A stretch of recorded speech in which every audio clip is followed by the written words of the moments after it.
Here's a burning issue liberal SJWs will never be able to answer. Why is it okay to live as a sex that you weren't born as, but it's bad to live as a race that you weren't born as?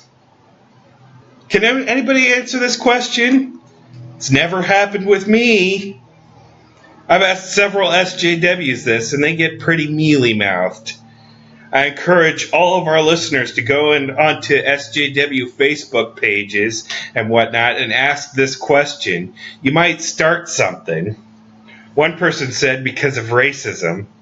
If transracialism is racist, then transsexualism is sexist, no? Logic would follow.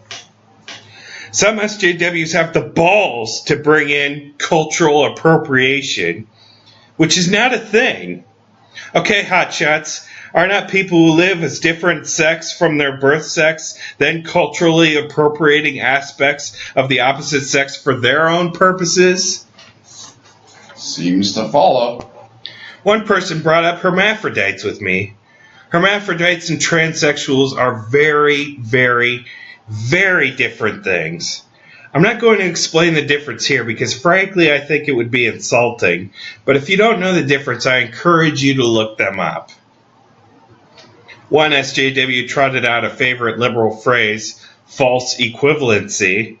I mean, Jesus, do people even think about the meanings of words, or are they just using them to try to shut down the conversation?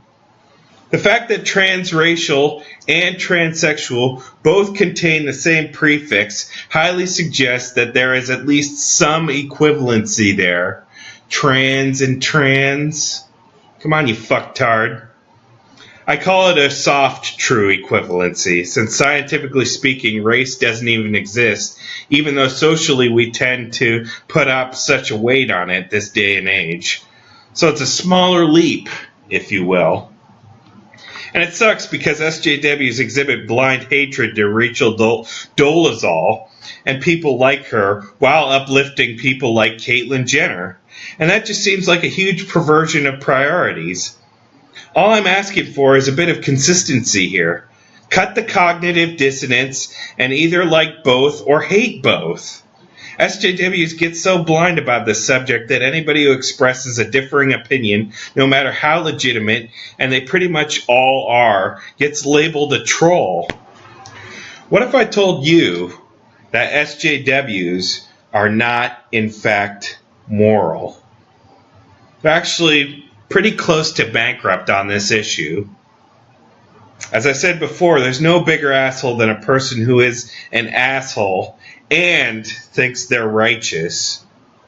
It's almost as if these people were told to get offended about Rachel Dolezal, but nobody ever told them why, so they're going around being offended like robots or chickens with their heads cut off. They're the plastic people that are the product of our broken school system.